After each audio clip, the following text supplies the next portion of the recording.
On poursuit avec Madame Claire Genet, qui représente le secteur de l'agriculture comme éleveuse de chèvres à la ferme Ulteria de Saint-Brie-le-Vineux. Très bien. Bon, Claire Genet, du coup, j'ai créé ma société il y a maintenant 2 ans, en janvier 2019. Donc, j'ai créé une chèvrerie et on transforme tout sur le site en fromage. On commercialise sur place et également dans les réseaux bio. Donc, au niveau de mon parcours, moi, j'ai toujours été passionnée par les animaux et l'élevage. Donc, dès le collège, le lycée, j'allais dans des fermes de manière bénévole pendant mes vacances pour travailler et apprendre le métier. Au niveau scolaire, ça se passait bien. Donc, du coup, j'ai fait un bac S.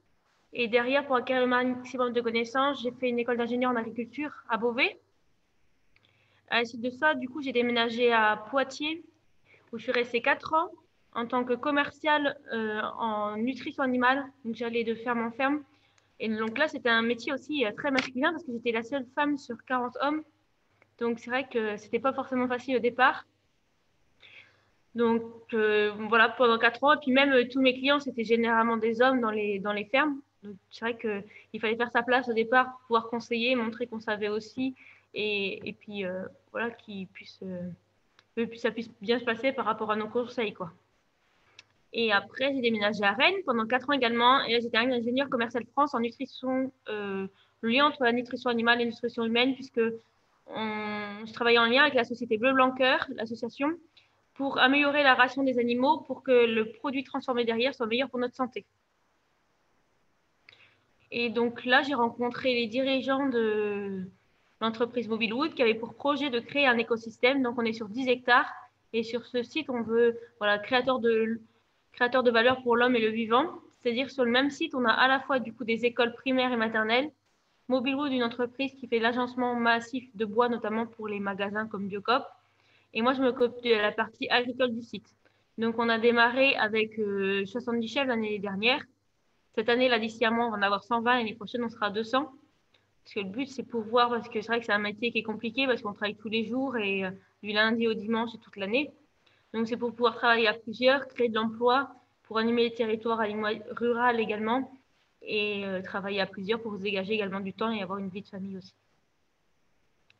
Donc, voilà. Et puis également, créer après, par la suite, d'autres ateliers comme des poules pondeuses ou d'autres animaux. Et voilà, ce qui était important également pour moi, c'était pas me retrouver également toute seule dans une ferme. Donc, on crée des animations, on organise des balades avec les chèvres le premier samedi du mois pour animer le territoire et qu'on se soit vivant et une ferme agréable. Claire qui est super dynamique et très visible, très médiatisée. Hein, on la voit beaucoup Et de se connaître parce que comme on démarrait de zéro, donc on a pas mal d'articles dans le journal. Là, on a une grande photo qui est dans le centre-ville d'Auxerre, dans la rue piétonne. Donc, voilà. Et vous avez obtenu un prix aussi. Hein, Oui, une vous dernière. pouvez nous en dire un peu plus sur ce prix, hein? Oui, du coup, ce prix, on mettait en valeur, on expliquait que voilà, d'avoir les égalités de chance hommes-femmes. C'est vrai que créer une exploitation agricole, c'est déjà compliqué, encore plus quand on est une femme, parce qu'on avait juste acheté le champ qui est vide. Après, il fallait faire construire le bâtiment. Mais c'est vrai que c'était que vraiment un environnement très masculin, quoi. D'accord. Bon, et donc oui, il y a des concours comme ça qui existent justement pour valoriser, hein, les femmes dans l'entrepreneuriat et puis dans des métiers qui sont encore très masculins. Claire, vous arrivez du coup à avoir une vie de famille parce que c'est pas facile, c'est un métier Là, c'est passion compliqué. C'est vrai qu'en plus, où tout est un peu un briquet, j'ai l'impression. oui, c'est vrai que c'est très lié. Et puis 2019, de toute façon, on n'a construit que le bâtiment. C'est seulement depuis 1 an qu'on a du lait, qu'on transforme tout en fromage. Donc c'est vrai qu'il faut être à la fois bon sur la partie élevage, donc au niveau très technique, également fromagerie, puis aussi au niveau de la commercialisation qui est très compliqué aussi, quoi. Il faut être un peu partout, quoi. Mais voilà, là, on arrive des fois déjà à avoir des dimanches, des week-ends, et puis à arriver à faire un roulement, quoi. On essaye de simplifier les choses, que ce soit facilement, voilà, quelqu'un qu'on puisse être remplacé. Et c'est quoi qui vous plaît le plus dans votre quotidien? C'est pas facile. C'est vrai que tout est imbriqué. Et voilà, pour faire un bon fromage, il faut que les chèvres aient bien à manger. Donc, la ration, bien travailler les fromages aussi. Donc, c'est vrai que c'est très complexe, mais c'est ça qui fait le métier très intéressant, quoi. C'est très diversifié. Ouais. Mm. Donc, il ne faut pas hésiter à aller à la ferme Ulteria d'ailleurs.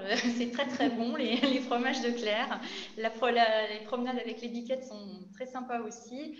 En tout cas, voilà, encore un secteur. Alors, je sais qu'il y a France Lahut qui est connecté avec nous. Donc, France Lahut de l'ANEFA, FDSEA. Si France, tu souhaites rajouter quelque chose par rapport à ce secteur-là et notamment pour attirer un peu plus de femmes. Je sais que c'est un domaine qui recrute. Actuellement, on est en train de recruter. D'ailleurs, on a une offre d'emploi qu'on a diffusée la semaine dernière. Il y a une question là. Est-ce que vous travaillez seul? Et ben actuellement, du coup, je travaillais seule jusqu'en avril dernier, puisqu'il y a eu le début du confinement. Et donc là, ça a été très compliqué parce que donc j'étais toute seule et puis on a dû ouvrir tous les jours parce que c'est vrai que on a eu de la demande et puis comme il y avait certains magasins qui étaient fermés, c'est devenu très compliqué. Donc on est devenu ouvert de 9h à 19h le soir. Donc forcément, je faisais la traite à 19h, je transformais les fromages jusqu'à 21h. Donc il y a un moment, j'ai dit, c'était très compliqué. Donc j'ai embauché une personne qui vient tous les matins, qui travaillait, elle, chez un traiteur. Donc là, du coup, elle repart au mois de mars. Donc c'est pour ça que du coup, j'embauche en ce moment. Ouais. Donc il y a une D'accord. personne qui vient le matin. Donc moi, je suis ici toutes les après-midi pour tenir le magasin et ça me permet aussi d'avancer parce qu'on a beaucoup quand même de papiers, de documents, de formulaires à remplir. Donc je suis à la fin toutes les après-midi et une apprentie également depuis septembre. Une question du lycée de Sens. Est-ce que vous êtes auto-entrepreneur ou salarié du grand groupe territorial? Oh, oui, on a créé une société. Donc j'ai créé ma société où du coup je suis gérante de la société. France, j'ai vu que tu avais mis ton micro. Est-ce que tu veux dire quelque chose? Oui, je voulais abonder hein, dans le même sens que Claire. Effectivement, on a des besoins récurrents et permanents sur l'ensemble des filières, hein, que ce soit alors un petit peu moins en élevage dans notre département, mais on a des besoins en grande culture et surtout en viticulture hein, sur notre département. Donc, si vous avez des questions, n'hésitez pas à me contacter. Je pense que prenez contact avec Claire de fait et elle vous donnera mes coordonnées. Mais voilà, on a une multitude aussi de formations adaptées à tous les profils. Si vous voulez aller sur une formation longue, aucun problème. On a créé des formations courtes de 3 mois qui donnent une première base. Voilà, n'hésitez absolument pas. La moindre question est bonne à prendre. Donc, n'hésitez pas à me contacter. Merci France pour ce complément d'information. J'ai profité que tu étais présente pour te laisser la parole. Il y a une question d'élève du collège de Saint-Florentin. Est-ce qu'il faut se lever tôt le matin? Habituellement, dans les exploitations où je travaillais avant, c'est vrai que souvent, dans la génération de nos parents, de nos grands-parents, la vie pro et la vie perso étaient plus ou moins entremêlées parce que souvent, historiquement, c'était quand même des couples qui reprenaient la ferme de génération en génération. Donc souvent, ils habitaient sur place, donc ils commençaient tôt le matin. Mais donc la traite était finie après, en milieu de matinée. Et vers 11h ou midi pour y retourner chez eux. Et puis après, ils retournaient comme milieu d'après-midi au moment de la traite et pour nourrir les animaux, quoi. La problématique, c'est vrai que moi, j'habite pas sur place, j'habite à 20 minutes. Donc, du coup, quand je viens le matin, après, je mange sur place et puis je repars après que le soir, quoi. Donc, du coup, j'ai fait le choix. C'est vrai qu'on traite assez tard le matin et je commence qu'à 7h30, quoi. Je commence Ça va, pas à c'est 6h. raisonnable. C'est raisonnable. C'est vrai que ça fait quand même des bonnes amplitudes parce qu'on fait 7h30, 19h30. Mais voilà, pour de l'élevage, c'est quand même raisonnable, quoi.